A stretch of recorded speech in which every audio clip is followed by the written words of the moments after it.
کا وارث صحابہ کا سپاہی ہوں، مجھے ہے کفر سے نفرت میں تو حق کا فدائی ہوں، زمانے کے ہر ایک ظالم ہر جابر سے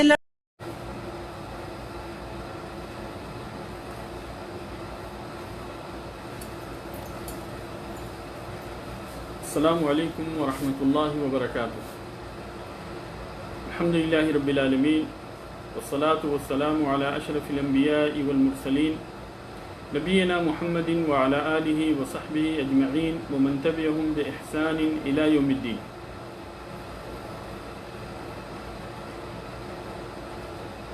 آج مغرب کے بعد سے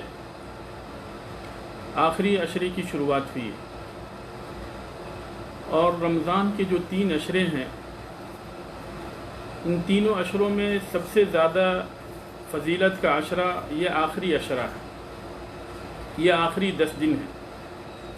اور ان آخری 10 دنوں کی یہ آخری 10 راتیں ہیں جو کہ فضل کے اعتبار سے، فضیلت کے اعتبار سے پہلے دونوں عشروں سے زیادہ اہمیت کے لائق ہیں۔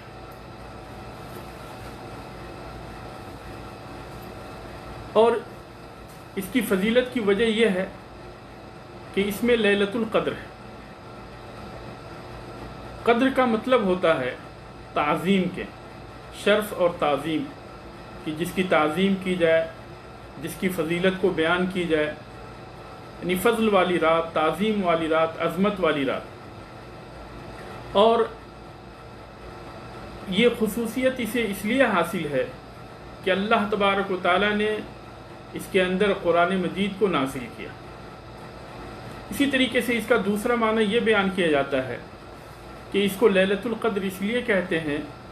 کیونکہ اس رات اگلے پورے 1 سال کے اندر جو چیزیں بھی ہونے والی ہیں ان ساری چیزوں کی خبر اللہ تبارک و تعالیٰ فرشتوں کو دیتا ہے، اور فرشتوں کو ان ساری چیزوں کا علم ہوتا ہے، انہیں ان ساری چیزوں کے بارے میں بتایا جاتا ہے، اور لوح محفوظ سے اللہ تبارک و تعالیٰ اگلے پورے 1 سال کی ساری تقدیر کو اللہ تبارک و تعالیٰ نازل کرتا ہے۔ تو اس طریقے سے جو ہے یہ تقدیر کی رات ہے، یہ فضیلت کی رات ہے، یہ تقدیر کی رات ہے۔ اور تیسرا معنی یہ بھی بیان کیا گیا ہے کہ اس کو لیلۃ القدر اس لیے کہتے ہیں کیونکہ اس کے اندر زمین تنگ پڑ جاتی ہے۔ کس چیز سے زمین تنگ پڑتی؟ فرشتے اس قدر نزول فرماتے ہیں روئے زمین کے اوپر کہ زمین جو ہے ان کے نزول کی وجہ سے تنگ پڑ جاتی ہے۔ تو یہ 3 معنی جو ہے اس کے بیان کیے گئے ہیں لیلۃ القدر کے، کہ اس کو لیلۃ القدر کیوں کہا جاتا ہے۔ اور لیلۃ القدر جو ہے جیسا کہ میں نے بتایا کہ یہ رمضان کی راتوں میں سے ایک رات ہے، اور بالخصوص رمضان کے آخری عشرے کی راتوں میں سے ایک رات ہے۔ اور یہ بات یعنی قابل ذکر ہے کہ جس طریقے سے اللہ تبارک و تعالیٰ نے ہمارے نبی محمد صلی اللہ علیہ وسلم کو سارے نبیوں کے اوپر فضیلت بخشی، اسی طریقے سے اللہ تبارک و تعالیٰ نے رمضان کے مہینے کو سارے مہینوں کے اوپر فضیلت بخشی، اور رمضان کے مہینے کے اندر خصوصی طور پہ لیلۃ القدر کو اللہ تبارک و تعالیٰ نے سال کی ساری راتوں پہ فضیلت بخشی۔ تو یہ رات جو ہے سال کی راتوں میں سب سے اشرف ترین رات ہے، سب سے افضل ترین رات ہے، سب سے زیادہ فضیلت کی رات ہے۔ اور اللہ تبارک و تعالیٰ نے اس رات کی جو صفتیں بیان کی ہیں وہ یہ کہ اللہ تبارک و تعالیٰ نے اسے لیلۃ القدر کہا، اسے اللہ تبارک و تعالیٰ نے لیلۃ المبارکہ کہا، یعنی اس کے اندر اللہ تبارک و تعالیٰ نے قرآن مجید کو نازل کیا، اور قرآن مجید کے نزول کے لیے جس رات کو اختیار کیا اس رات کی صفت بیان کرتے ہوئے اللہ تبارک و تعالیٰ کہتا ہے اِنَّا أَنزَلْنَاهُ فِي لَيْلَةِ الْقَدْرِ، کہ ہم نے اس قرآن کو لیلۃ القدر کے اندر نازل کیا۔ اور سورۃ الدخان کے اندر اللہ تبارک و تعالیٰ کہتا ہے کہ اِنَّا أَنزَلْنَاهُ فِي لَيْلَةٍ مُبَارَكَةٍ، کہ ہم نے اس قرآن کو لیلہ مبارکہ، مبارک رات کے اندر ہم نے اسے نازل کیا۔ چنانچہ یہ رات جو ہے قدر کی رات ہے، یہ رات جو ہے مبارک رات ہے۔ اور اسی طریقے سے اللہ تبارک و تعالیٰ نے اس رات کو جو خصوصیتیں عطا کی، ان خصوصیتوں میں سے یعنی سب سے عظیم ترین خصوصیت تو یہ ہے کہ اللہ تبارک و تعالیٰ نے اس کے اندر قرآن مجید کو نازل کیا۔ پھر اس کے بعد میں اللہ تبارک و تعالیٰ نے جو اس رات کو خصوصیت عطا کی وہ یہ ہے کہ اللہ تبارک و تعالیٰ نے اسے پورے 1000 خیر من الف شہر 1000 مہینے سے اللہ تبارک و تعالیٰ نے اسے بہتر قرار دیا۔ تو یہ رات جو ہے 1000 مہینے سے بہتر ہے، یعنی اس ایک رات کی عبادت دوسرے 1000 مہینے کے اندر جو عبادت کی جاتی ہے اس عبادت سے بہتر جو ہے صرف اس ایک رات کی عبادت ہے۔ تو اس اعتبار سے یہ رات جو ہے بہت ہی زیادہ فضیلت والی رات ہے، بہت ہی زیادہ مبارک رات ہے اور خیر و برکت والی رات ہے، جیسا کہ اللہ تبارک و تعالیٰ نے فرمایا لیلۃ القدر خیر من الف شہر، کہ یہ رات جو ہے 1000 مہینوں سے بہتر ہے، اور 1000 مہینے سے بہتر اسی اعتبار سے ہے کہ اللہ تبارک و تعالیٰ نے اس ایک رات کی عبادت کو 1000 مہینے کی عبادت سے بہتر قرار دیا۔ اور نبی کریم صلی اللہ علیہ وسلم نے فرمایا، حدیث کے اندر آتا ہے کہ نبی کریم صلی اللہ علیہ وسلم نے فرمایا ان هذا الشهر قد حضرکم، کہ یہ مبارک مہینہ آ چکا ہے، تمہارے اوپر سایہ فگن ہو چکا ہے، فیہ لیلۃ خیر من الف شہر، اس کے اندر ایک رات ہے جو کہ 1000 مہینے سے بہتر ہے۔ اور آگے نبی کریم صلی اللہ علیہ وسلم نے فرمایا من حرمها فقد حرم الخیر کلہ، کہ جو آدمی اس رات سے محروم رہ جائے، اس رات کی فضیلت سے، اس رات کی عبادت سے جو بھی بندہ محروم رہ جائے فقد حرم الخیر کلہ، تو وہ آدمی جو ہے ہر طرح کی بھلائی سے محروم رہ گیا، جو بھی بھلائی ہو سکتی ہے ان ساری بھلائیوں سے جو ہے وہ بندہ جو ہے محروم رہ گیا۔ تو اس اعتبار سے جو ہے یہ رات جو ہے بہت ہی اہمیت کی رات ہے، اس لیے اس رات کے اندر اہتمام کرنا ہمارے لیے ضروری ہے، اور اس رات کی بھلائی سے جو ہے وہی انسان محروم ہوتا ہے جو انسان جو ہے یقینی طور پہ محروم ہے، جو اللہ تبارک و تعالیٰ کی رحمت سے دور کر دیا گیا ہے۔ یہ رات جو ہے سلامتی کی رات ہے، اللہ تبارک و تعالیٰ نے اس رات کو سلامتی کی رات بنایا، کیونکہ اس رات کے اندر فرشتے نازل ہوتے ہیں اور پورے یعنی روئے زمین کے اوپر اللہ تبارک و تعالیٰ کی طرف سے سلامتی عام ہو جاتی ہے۔ اور اللہ تبارک و تعالیٰ نے فرمایا سلام ہی حتی مطلع الفجر، کہ یہ رات جو ہے سلامتی کی رات ہوتی ہے یہاں تک کہ فجر طلوع ہو جائے۔ تو اللہ تبارک و تعالیٰ نے سلامتی جو ہے اس کی صفت بیان کی، کیونکہ اس رات کے اندر مومن اس قدر اللہ تبارک و تعالیٰ کی عبادت کرتے ہیں کہ وہ عبادت کرنے کی وجہ سے اللہ تبارک و تعالیٰ انہیں اپنے عذاب سے محفوظ رکھتا ہے، اور اللہ تبارک و تعالیٰ جو ہے یعنی اس عبادت کی وجہ سے، اس اطاعت و فرما برداری کی وجہ سے اللہ تبارک و تعالیٰ کی ان کے اوپر خاص رحمتیں نازل ہوتی ہیں۔ چنانچہ یہ رات جو ہے مغفرت کی رات ہے، اور نبی کریم صلی اللہ علیہ وسلم نے فرمایا کہ جو انسان بھی اس رات کے اندر ایمان اور اجر و ثواب کی نیت سے قیام کرتا ہے اللہ تبارک و تعالیٰ اس کے پچھلے سارے گناہوں کو معاف کر دیتا ہے۔ چنانچہ نبی کریم صلی اللہ علیہ وسلم کی حدیث ہے من صام رمضان ایمانا واحتسابا غفر له ما تقدم من ذنبه، کہ جو انسان رمضان کے مہینے میں ایمان اور ثواب کی نیت سے روزہ رکھتا ہے اللہ تبارک و تعالیٰ اس کے پچھلے سارے گناہوں کو معاف کر دیتا ہے۔ ومن قام لیلۃ القدر ایمانا واحتسابا غفر له ما تقدم من ذنبه، کہ جو انسان لیلۃ القدر کے اندر ثواب اور ایمان کے ساتھ اور ثواب کی نیت سے قیام کرتا ہے اللہ تبارک و تعالیٰ اس کے سارے پچھلے گناہوں کو معاف کر دیتا ہے۔ تو شرط یہ ہے کہ بندہ جو ہے مومن ہو، ایمان کے ساتھ قیام کر رہا ہو، اور ایمان کے لیے ضروری ہے کہ بندہ جو ہے موحد ہو، وہ توحید کے اوپر قائم ہو، اور توحید کے اوپر قائم ہونے کے ساتھ ساتھ بندہ جو ہے اللہ تبارک و تعالیٰ سے ثواب کی امید رکھتے ہوئے جو ہے اس رات کے اندر قیام کرے، دکھاوے کے لیے نہ ہو، اور اسی طریقے سے لوگوں کی واہ واہی بٹورنے کے لیے نہ ہو، اور یہ بتانے کے لیے نہ ہو کہ ہم بہت زیادہ جو ہے اللہ تبارک و تعالیٰ کی عبادت کرتے ہیں۔ اگر بندے کے اندر یہ دونوں صفتیں پائی گئی کہ بندہ جو ہے مومن ہے، ایمان کے ساتھ اس نے قیام کیا، اور ساتھ ہی ساتھ اللہ تبارک و تعالیٰ سے اس نے ثواب کی امید رکھی، اپنی اس عبادت کے اندر مخلص ہے، اس کے اندر ریا اور نمود نہیں، دکھاوا نہیں، تو اللہ تبارک و تعالیٰ اس کے پچھلے سارے گناہوں کو معاف کر دیتا ہے۔ اسی طریقے سے اللہ تبارک و تعالیٰ نے اس رات کی فضیلت کے اندر، اس رات کی فضیلت کے اندازہ اس سے بھی ہوتا ہے کہ اللہ تبارک و تعالیٰ نے اس رات کی فضیلت کے اندر پوری ایک سورہ نازل فرمائی۔ چنانچہ سورۃ القدر کے اندر اللہ تبارک و تعالیٰ نے اس رات کی فضیلت کو بیان کیا اور اس کے بارے میں مکمل اس سورت کو نازل فرمائی، انا انزلناہ فی لیلۃ القدر وما ادراک ما لیلۃ القدر لیلۃ القدر خیر من الف شہر تنزل الملائکۃ والروح فیہا باذن ربہم من کل امر سلام ہی حتی مطلع الفجر۔ اللہ تبارک و تعالی نے اس سورہ کے اندر اس رات کی پوری خوبیوں کو بیان کیا، چنانچہ اللہ تبارک و تعالی نے فرمایا کہ ہم نے اس رات کے اندر قرآن مجید کو نازل کیا، اس لیلۃ القدر کے اندر ہم نے قرآن مجید کو نازل کیا۔ وما ادراک ما لیلۃ القدر، پھر اللہ تعالیٰ خود پوچھتا ہے کہ بتاؤ تمہیں کیا معلوم کہ لیلۃ القدر کیا ہے، شب قدر کیا ہے، تمہیں کیا معلوم؟ اور یہ سوال اللہ تبارک و تعالیٰ کی جانب سے اس لیے ہے تاکہ اللہ تبارک و تعالیٰ اس رات کی اہمیت کو ہمارے دلوں کے اندر بسا دے اور ہم یہ جان لیں کہ اس رات کی کیا اہمیت ہے۔ پھر اللہ تبارک و تعالیٰ جواب دیتے ہوئے کہتا ہے لیلۃ القدر خیر من الف شہر، کہ یہ رات جو ہے 1000 مہینے سے بہتر ہے، یعنی اس رات کی عبادت 1000 مہینے کے اندر کی جانے والی عبادت سے بہتر ہے، جو تقریباً 83 سال 4 مہینے بنتے ہیں۔ اور یہ انسان کی عمر جو ہے اتنی بھی نہیں ہوتی، عام طور پہ جو ہے انسان جو ہے 60 سے 70 سال کی زندگی گزارتا ہے اس روئے زمین کے اوپر، لیکن اس ایک رات کی عبادت کے ذریعے سے اسے پورے 83 سال 4 مہینے کی عبادت کا اجر و ثواب حاصل ہوتا ہے۔ اسی لیے نبی کریم صلی اللہ علیہ وسلم نے فرمایا کہ جو انسان جو ہے اس رات کے خیر سے محروم ہو جائے وہی حقیقی معنی میں محروم ہے۔ تو اللہ تبارک تعالیٰ نے فرمایا لیلۃ القدر خیر من الف شہر، یہ رات جو ہے 1000 مہینے سے بہتر ہے۔ تنزل الملائکۃ والروح فیہا باذن ربہم من کل امر، ہر حکم کے ساتھ فرشتے اور خصوصی طور پہ جبریل امین بھی اس رات کے اندر نازل ہوتے ہیں اللہ تبارک و تعالیٰ کے امر سے، اور سارے احکام کو لے کر جو ہے وہ لوگ نازل ہوتے ہیں۔ تو اس طریقے سے جو ہے یہ رات جو ہے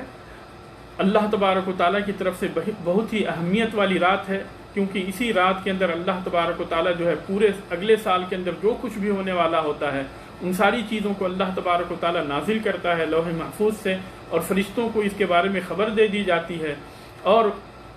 جو لکھنے والے فرشتے ہوتے ہیں وہ سارے کے سارے ان چیزوں کو لکھ دیتے ہیں۔ تو اس طریقے سے جو ہے یہ رات جو ہے بہت ہی اہمیت کی رات ہے، اس کے اندر تقدیریں لکھی جاتی ہیں، اس کے اندر ارزاق رزق لکھی جاتی ہے، اس کے اندر انسان کی زندگی لکھی جاتی ہے۔ تو اس اعتبار سے جو ہے یہ رات جو ہے بہت ہی اہمیت کی رات ہے، اس رات کا اہتمام کرنا اور خصوصی طور پہ اس رات کے اندر زیادہ سے زیادہ یعنی عبادت کرنا ہمارے لیے بہت ہی زیادہ ضروری ہے، اس لیے کہ جو انسان جو ہے اس رات کی عبادت سے محروم ہو جائے وہ بہت ہی بڑا محروم ہے۔ سلام ہی حتی مطلع الفجر، یہ رات جو ہے سلامتی کی رات ہوتی ہے یہاں تک کہ فجر طلوع ہو جائے۔ یہ سوال ہے کہ یہ رات ہوتی کب ہے، یہ لیلۃ القدر جو ہے آخری عشرے میں کب یعنی یہ رات ہوتی ہے، کون سی رات جو ہے یہ لیلۃ القدر ہے؟ نبی کریم صلی اللہ علیہ وسلم نے اس کے سلسلے میں جو آپ صلی اللہ علیہ وسلم نے ہماری رہنمائی کی وہ یہ ہے کہ آپ صلی اللہ علیہ وسلم نے فرمایا تحروا لیلۃ القدر فی العشر الاواخر من رمضان، کہ لیلۃ القدر کو رمضان کے آخری عشرے کے اندر تلاش کرو، متفق علیہ، بخاری اور مسلم کی یہ روایت کہ یہ لیلۃ القدر جو ہے رمضان کے آخری عشرے کے اندر۔ اور بعض احادیث کی روشنی میں علماء کرام نے یہ بھی کہا ہے کہ یہ آخری عشرے کی جو طاق راتیں ہیں 21، 23، 25، 27 اور 29، ان راتوں میں اس کے ہونے کا زیادہ امکان ہے، یعنی زیادہ امکان ہے کہ یہ ان 5 راتوں کے اندر ہو، یعنی آخری عشرے کی طاق راتوں کے اندر ہو۔ جیسے آج ہمارے ہاں جو ہے یہ طاق رات ہے، پہلی رات ہے، 21 کی رات ہے، لیکن جن جگہوں پہ جن ملکوں میں ہم سے ایک دن بعد میں روزہ رکھنا شروع کیے ہیں ان کے لیے کل کی رات جو ہے یہ طاق رات ہوگی۔ تو آج سعودی عرب کے اندر اور اسی طرح سے ان سارے ممالک کے اندر جہاں پہ سعودی عرب کے ساتھ جمعے کے دن سے روزہ رکھنا شروع کیے تھے ان کے لیے آج کی یہ رات جو ہے یہ طاق رات ہے، اور دوسرے ممالک میں جہاں پہ ایک دن بعد میں روزہ رکھنا شروع کیے تھے ان کے لیے کل کی رات جو ہے طاق رات ہے۔ تو اس طریقے سے نبی کریم صلی اللہ علیہ وسلم نے ہمیں یہ حکم دیا کہ ہم رمضان کی آخری 10 راتوں کے اندر انہیں تلاش کریں، التمسوها فی العشر الاواخر من رمضان، تحروا لیلۃ القدر فی العشر الاواخر من رمضان، کہ رمضان کے آخری 10 راتوں میں اسے تلاش کرو۔ اور نبی کریم صلی اللہ علیہ وسلم سے ایک حدیث یہ بھی ثابت ہے، جیسا کہ عبداللہ بن عمر رضی اللہ تعالیٰ عنہما کی روایت ہے کہ اس سال جو ہے صحابہ کرام نے یہ خواب دیکھا کہ یہ آخری 7 راتوں کے اندر ہے۔ تو نبی کریم صلی اللہ علیہ وسلم نے انہیں جواب دیتے ہوئے کہا کہ ارا رؤیاکم قد تواتعت یعنی اتفقت فی السبع الاواخر، کہ مجھے یہ معلوم ہو رہا ہے کہ تمہارے جو خواب تھے وہ آخری 7 راتوں کے اندر متفق ہو گئے ہیں۔ فمن کان متحریھا فلیتحرھا فی السبع الاواخر، کہ جو کوئی بھی لیلۃ القدر تلاش کرنا چاہ رہا ہے تو آخری 7 راتوں کے اندر تلاش کرے۔ علماء کرام نے اس کا مطلب یہ بھی بیان کیا ہے کہ یہ اس سال کے لیے خاص تھا، لیکن جو عمومی چیز ہے وہ یہ ہے کہ انسان آخری 10 راتوں کے اندر اسے تلاش کرے، یعنی اس کا اہتمام کرے، اور آخری ساری کی ساری 10 راتوں کے اندر اس کا اہتمام کرے، کیونکہ ان راتوں میں سے کسی بھی ایک رات کے اندر یہ ہو سکتی ہے، ہو سکتا ہے 21 بھی ہو سکتا ہے 22 بھی ہو سکتا ہے 23 بھی ہو۔ البتہ علماء کرام یہ کہتے ہیں کہ طاق راتوں کے اندر اس کا ہونا، یہ یعنی نبی کریم صلی اللہ علیہ وسلم کی سنت سے جو چیز یعنی ثابت ہوتی ہے اس سے پتہ یہ چلتا ہے کہ یہ طاق راتوں کے اندر ہوگی، لیکن یہ ہے کہ آپ صلی اللہ علیہ وسلم نے ہمیں پورے آخری عشرے کے اندر اسے تلاش کرنے کا حکم دیا، جیسا کہ نبی کریم صلی اللہ علیہ وسلم نے فرمایا التمسوها فی العشر الاواخر من رمضان، کہ رمضان کے آخری 10 راتوں کے اندر اسے تلاش کرو۔ یہاں پہ ایک سوال یہ ہے کہ اللہ تبارک و تعالیٰ نے اس لیلۃ القدر کو مخفی کیوں رکھا، یعنی اس کی کسی ایک رات کی وضاحت کیوں نہیں کر دی گئی؟ حالانکہ حدیث کے اندر آتا ہے کہ نبی کریم صلی اللہ علیہ وسلم باہر نکلے تھے تاکہ لوگوں کو بتائیں لیلۃ القدر کے اندر کہ یہ کون سی رات ہے، لیکن راستے میں نبی کریم صلی اللہ علیہ وسلم نے 2 لوگوں کو لڑتے ہوئے دیکھا، اور اسی لڑائی کے اندر آپ سے جو ہے اس علم کو اٹھا لیا گیا۔ پھر اس کے بعد میں آپ صلی اللہ علیہ وسلم نے نہیں بتایا کہ یہ کن یعنی آخری 10 راتوں میں، رمضان کی راتوں میں سے کس رات کے اندر ہے، کیونکہ اس کے علم کو اللہ تبارک و تعالیٰ نے نبی کریم صلی اللہ علیہ وسلم سے اٹھا لیا۔ اور اس حدیث کی روشنی میں علماء کرام نے یہ بھی کہا ہے کہ انسان کو جو ہے لڑائی جھگڑے سے بچنا چاہیے، لڑائی جھگڑے سے دور رہنا چاہیے، اس لیے کہ اس کی بہت ساری نحوست ہے، اور اسی میں سے ایک چیز یہ بھی ہے کہ نبی کریم صلی اللہ علیہ وسلم سے لیلۃ القدر کے علم کو اٹھا لیا گیا، لیکن آپ صلی اللہ علیہ وسلم نے اسے آخری 10 راتوں کے اندر تلاش کرنے کا حکم دیا کہ انہی آخری 10 راتوں میں سے کسی ایک رات کے اندر ہے۔ اور شاید اس کی ایک وجہ یہ بھی ہو سکتی ہے کہ اللہ تبارک و تعالیٰ نے یعنی اس علم کو اٹھا لیا تاکہ لوگ جو ہے اس کے اندر اہتمام کریں، اور اس رات کو وہی آدمی حاصل کر سکے جس کے اندر جو ہے ہمت ہے، جو آدمی جو ہے یقینی معنی میں اللہ تبارک و تعالیٰ کی عبادت کرنا چاہتا ہے، تو ان کے لیے اللہ تبارک و تعالیٰ نے اس کے اندر یعنی ان کے لیے اللہ تبارک و تعالیٰ نے اس رات کے اندر جو ہے بھلائی رکھی، تاکہ ہر کوئی بھی جو تھوڑی سی عبادت کر کے بھی اس فضیلت کو حاصل نہ کر لے، بلکہ جو حقیقی معنی میں اللہ تبارک و تعالیٰ کی عبادت کرنے والے ہیں وہ لوگ جو ہے اس فضیلت کو حاصل کریں، وہ لوگ جو ہے اس اہمیت کو حاصل کریں، اور وہ لوگ جو ہے اس کے خیر سے جو ہے محظوظ ہوں۔ دوسری چیز یہ ہے کہ اگر ہمیں لیلۃ القدر ملے تو ہمیں کیا کرنا چاہیے؟ نبی کریم صلی اللہ علیہ وسلم ان راتوں کے اندر عبادت کا بہت ہی زیادہ اہتمام کیا کرتے تھے، اور حدیث کے اندر آتا ہے جیسے کہ عائشہ رضی اللہ تعالی عنہا کی حدیث ہے کان یجتہد فیہا ما لا یجتہد فی غیرہا، کہ ان راتوں میں نبی کریم صلی اللہ علیہ وسلم جس طرح سے عبادت کرتے تھے دوسری راتوں کے اندر عبادت نہیں کیا کرتے تھے، یعنی نبی کریم صلی اللہ علیہ وسلم بہت ہی زیادہ اہتمام کیا کرتے تھے۔ اسی طریقے سے یہ بھی ضروری ہے کہ ہم اپنے گھر والوں کو جگائیں، اپنے گھر والوں کو بھی جو ہے اس خیر کے اندر شریک کریں، کیونکہ حدیث کے اندر آتا ہے عائشہ رضی اللہ تعالی عنہ کہتی ہیں ان النبی صلی اللہ علیہ وسلم کان اذا دخل العشر احیا اللیل وایقظ اہلہ وشد مئزرہ، جب یہ آخری عشرہ داخل ہوتا تو نبی کریم صلی اللہ علیہ وسلم پوری رات جگتے، اللہ کی عبادت کرتے اور اپنے گھر والوں کو جگاتے اور کمر کس لیتے، یعنی کمر کس کے جو ہے نبی کریم صلی اللہ علیہ وسلم اللہ تبارک و تعالیٰ کی عبادت کے لیے تیار ہو جاتے، اور اس طریقے سے جو ہے پوری رات جو ہے عبادت کیا کرتے تھے اور اپنے گھر والوں کو بھی جگایا کرتے تھے۔ اسی طریقے سے جو ہے ان راتوں کے اندر نبی کریم صلی اللہ علیہ وسلم کی سنت کی پیروی کرتے ہوئے ہمارے لیے مناسب یہ ہے، افضل یہ ہے کہ نبی کریم صلی اللہ علیہ وسلم کی سنت کی پیروی کرتے ہوئے ہم ان راتوں میں 11 رکعت قیام کریں، ان راتوں کے اندر ہم 11 رکعت جو ہے قیام کریں، 11 رکعت جو ہے قیام اللیل کریں. اس کی صورت جو ہے چاہے رات کے پہلے حصے میں کریں یا پوری رات کے اندر کریں، رات کے آخری حصے کے اندر کریں. یہ 11 رکعت قیام کرنا یہ نبی کریم صلی اللہ علیہ وسلم کی سنت ہے، اور نبی کریم صلی اللہ علیہ وسلم سے اس سے زیادہ قیام کرنا کبھی بھی ثابت نہیں ہے. جیسا کہ عائشہ رضی اللہ تعالی عنہ کی روایت ہے، ما کان رسول اللہ صلی اللہ علیہ وسلم یزید فی رمضان ولا فی غیرہ علی 11 رکعہ، کہ نبی کریم صلی اللہ علیہ وسلم نہ تو رمضان کے اندر اور نہ ہی رمضان کے علاوہ کسی دوسری رات کے اندر 11 رکعت سے زیادہ کبھی بھی قیام کیا کرتے تھے. چنانچہ یہ قیام اللیل جسے کہ ہم تراویح کہتے ہیں، جسے کہ ہم تہجد کہتے ہیں، اور جسے کہ وطر بھی کہتے ہیں، یہ سارے کے سارے نام جو ہے قیام اللیل کے ہیں. چاہے اسے آپ تراویح کہہ لیں، چاہے آپ اسے جو ہے تہجد کہہ لیں، چاہے آپ اسے وطر کہہ لیں، نبی کریم صلی اللہ علیہ وسلم سے 11 رکعت سے زیادہ پڑھنا ثابت نہیں ہے. اس لیے جو ہے نبی کریم صلی اللہ علیہ وسلم کی اقتداء کرتے ہوئے بہتر یہی ہے کہ ہم 11 رکعت قیام اللیل کریں، اور اللہ تبارک و تعالیٰ اس کے اوپر اگر ہم ایمان اور ثواب کی نیت سے جو ہے یہ قیام کرتے ہیں تو جیسا کہ نبی کریم صلی اللہ علیہ وسلم نے فرمایا، من قام لیلۃ القدر ایمانا واحتسابا غفر له ما تقدم من ذنبه، کہ اللہ تبارک و تعالیٰ اس کے پچھلے سارے گناہوں کو معاف کر دیتا ہے. اسی طرح سے ان راتوں کے اندر مستحب یہ ہے کہ ہم زیادہ سے زیادہ قرآن مجید کی تلاوت کریں، اور اگر جو ہے ہر 3 رات کے اندر ہم قرآن کو ختم کر لیتے ہیں تو یہ بہت ہی بہتر بات ہے، کیونکہ نبی کریم صلی اللہ علیہ وسلم نے 3 راتوں کے اندر قرآن ختم کرنے کے اوپر ہمیں ابھارا ہے. اسی طریقے سے جو ہے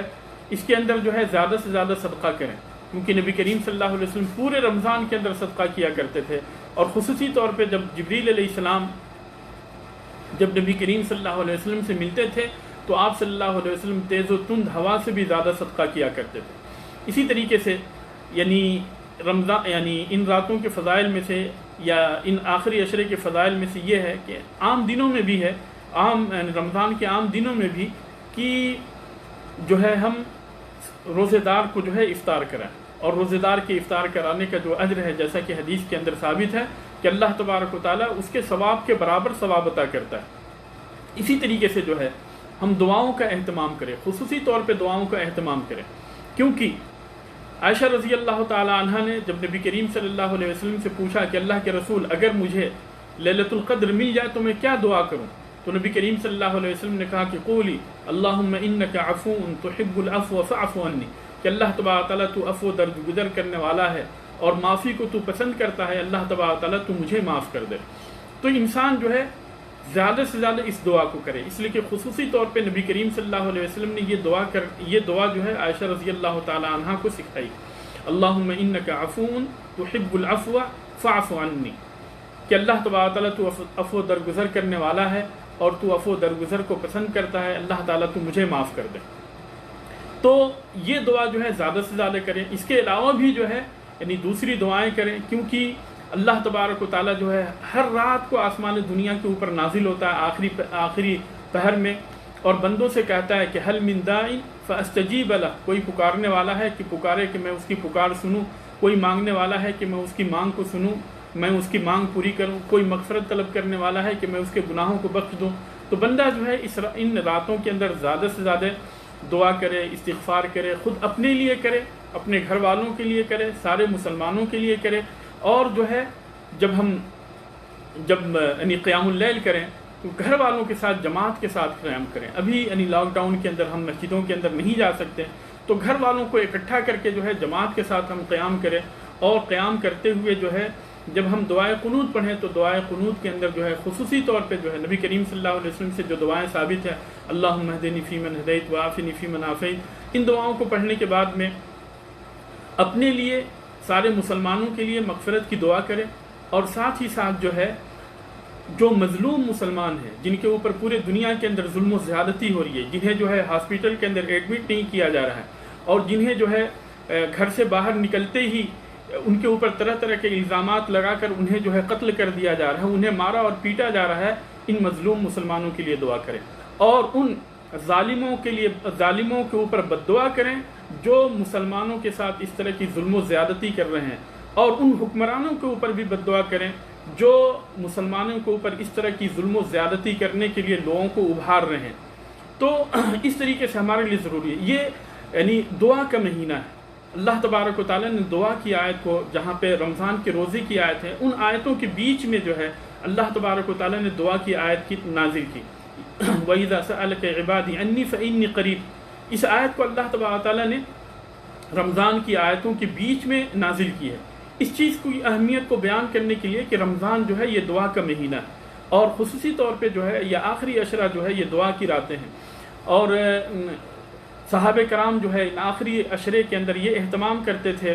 کہ وہ جو ہے جو خصوصی دعائیں نبی کریم صلی اللہ علیہ وسلم سے ثابت ہیں انہیں پڑھنے کے بعد میں وہ جو ہے مسلمانوں کے لیے بھی دعا کرتے تھے، مغفرت کے لیے دعا کرتے تھے، اور ظالموں کے اوپر بد دعا کیا کرتے تھے۔ اس لیے ان کی زندگی کے اندر ہمارے لیے نمونہ ہے، اور ہم جو ہے ہمارے اوپر جو ظلم و زیادتی ہو رہی ہے، اس ظلم و زیادتی کے خلاف جو ہے ضروری ہے کہ ہم اللہ تبارک و تعالیٰ سے دعا کریں، اللہ تبارک و تعالیٰ سے مانگیں، اپنے ہاتھوں کو اٹھائیں، اور اللہ تبارک و تعالیٰ مظلوم کی دعا کو رد نہیں کرتا ہے۔ اللہ تبارک و تعالیٰ اور قبولیت کے بیچ، مظلوم کی دعا اور قبولیت کے بیچ جو ہے کوئی فاصلہ نہیں ہوتا ہے، اس لیے جو ہے ہم جو ہے دعا کریں، ہم مظلوم ہیں، اللہ تبارک و تعالیٰ ہماری دعا کو قبول کرے گا، اور اخلاص کے ساتھ دعا کریں اور امید کے ساتھ دعا کریں، عزم یقین کے ساتھ دعا کریں تو اللہ تبارک و تعالیٰ ہماری دعا کو قبول کرے گا۔ اس کے بعد میں آتے ہیں آخری مسئلے کی طرف کہ نبی کریم صلی اللہ علیہ وسلم جو ہے رمضان کے اندر اعتکاف کیا کرتے تھے۔ آپ صلی اللہ علیہ وسلم نے پہلے عشرے کے اندر بھی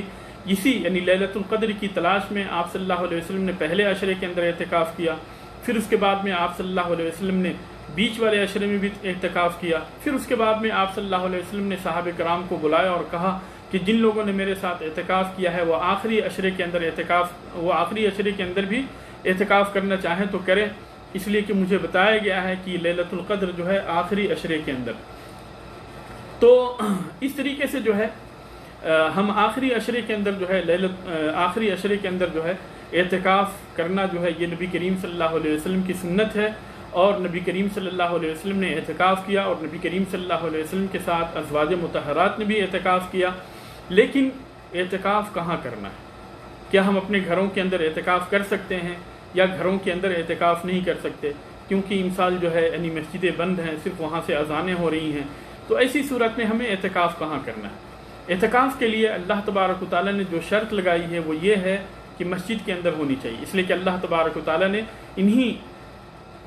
روزے کی آیتوں کے اندر یہ آیت بھی نازل کی وَلَا تُبَاشِرُوهُنَّ وَأَنْتُمْ عَاكِفُونَ فِي الْمَسَاجِدِ، کہ جب تم مسجدوں کے اندر اعتکاف کیے ہوئے ہو تو اس حالت میں اپنی بیویوں سے نہ ملا کرو، ملنے کا خاص معنی ہے۔ تو اس طریقے سے نبی کریم صلی اللہ علیہ وسلم نے اللہ تبارک و تعالیٰ نے نبی کریم صلی اللہ علیہ وسلم کو مسجد کے اندر اعتکاف کرنے کا حکم دیا، اور یہ حکم جو ہے سارے صحابہ کرام کو بھی تھا کہ اعتکاف کی حالت میں جو ہے تم اپنی بیویوں سے مسجد کے اندر جب تم ہو اعتکاف کی حالت میں تو اپنی بیویوں سے نہ ملا کرو، اور جیسا کہ میں نے بتایا کہ ملنے کا جو ہے خاص معنی مراد ہے۔ تو یہاں پہ یہ شرط لگائی گئی کہ اعتکاف جو ہے مسجد کے اندر ہونا چاہیے،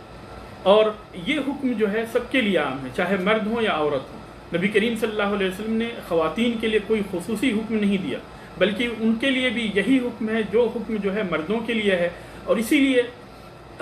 جب ہم حدیث کی کتابیں پڑھتے ہیں تو اس کے اندر ہم یہ پاتے ہیں کہ عائشہ رضی اللہ تعالیٰ عنہ نے، حفصہ رضی اللہ تعالیٰ عنہ نے، زینب رضی اللہ تعالیٰ عنہ نے نبی کریم صلی اللہ علیہ وسلم سے باقاعدہ مسجد کے اندر اعتکاف کرنے کی اجازت لی تھی، اور انہوں نے اپنے الگ الگ خیمے ڈالے تھے۔ اور اگر مسجد کے اندر اعتکاف کرنے کی ضرورت نہیں ہوتی، گھر کے اندر اگر اعتکاف کرنا درست ہوتا خواتین کا، تو پھر جو ہے عائشہ رضی اللہ تعالیٰ عنہ کا حجرہ تو بالکل مسجد کے ساتھ ملا ہوا تھا، اور سارے ازواج مطہرات کے حجرے جو ہے ان کے روم جو ہے، کمرے جو ہے مسجد کے ساتھ ملے ہوئے تھے، تو پھر انہیں مسجد کے اندر آ کر اس کے اندر خیمہ ڈالنے کی، قبہ ڈالنے کی کوئی ضرورت ہی نہیں تھی، بلکہ اپنے اپنے گھروں کے اندر وہ اعتکاف کر سکتی تھی۔ لیکن ان کا جو ہے خصوصی طور پہ آ کے مسجد کے اندر اعتکاف کرنا، نبی کریم صلی اللہ علیہ وسلم سے اجازت طلب کرنا مسجد کے اندر اعتکاف کرنے کے لیے، یہ اس بات کی دلیل ہے کہ اعتکاف جو ہے ہم مسجد ہی کے اندر کر سکتے ہیں، چاہے مرد ہوں یا عورت، سب کے لیے جو ہے ضروری ہے کہ وہ مسجد کے اندر ہی اعتکاف کریں۔ امسال جو ہے اس سنت کے اوپر ہم عمل نہیں کر پائیں گے کیونکہ مسجدیں جو ہے ابھی تک بند ہے، لیکن پھر بھی ہمارے لیے جو ہے یعنی دوسری چیزیں ہیں وہ یہ ہے کہ ہم رات کے اندر قیام کا اہتمام کریں، صدقات و خیرات کا اہتمام کریں، اپنے والدین کے ساتھ حسن سلوک کریں، اور حسن سلوک کے اندر اگر وہ باحیات ہیں تو ان کے ساتھ جو ہے بہترین سلوک کریں، ان کے یعنی ہر طرح کے خیال رکھیں، ان کی بھلائی کے لیے ہر وہ کام کریں جو ان کے لیے بہتر ہو۔ ان کی وفات ہو گئی ہے تو ایسی صورت میں ان کے لیے زیادہ سے زیادہ دعائیں کریں، اس لیے کہ انہی دعاؤں کی وجہ سے اللہ تبارک و تعالیٰ ان کے درجات کو بلند کرے گا، تو یہ ان کے ساتھ حسن سلوک ہے۔ اور اسی طریقے سے جو ہے ہم جو ہے ان راتوں کے اندر زیادہ سے زیادہ اپنے لیے دعا کریں اور سارے مسلمانوں کے لیے دعا کریں، مظلوموں کے لیے دعا کریں اور ظالموں کے اوپر بد دعا کریں کہ اللہ تبارک و تعالیٰ انہیں ہلاک و برباد کرے۔ اللہ تبارک و تعالیٰ تو سب کی دعاؤں کو سننے والا اور قبول کرنے والا ہے۔ اللہ تبارک و تعالیٰ تو ہماری بھی دعاؤں کو سن لے اور قبول فرما لے۔ اللہ تبارک و تعالیٰ جہاں کہیں بھی مسلمانوں کے اوپر ظلم و زیادتی ہو رہی ہے، اللہ تبارک و تعالیٰ تو ان مسلمانوں کی حفاظت فرمائے۔ اللہ تبارک و تعالیٰ تو ان کی عزت و آبرو کی حفاظت فرما۔ اللہ تبارک و تعالیٰ تو ان کے مال و دولت کی حفاظت فرما۔ اللہ تبارک و تعالیٰ رمضان کی اس رات کے اندر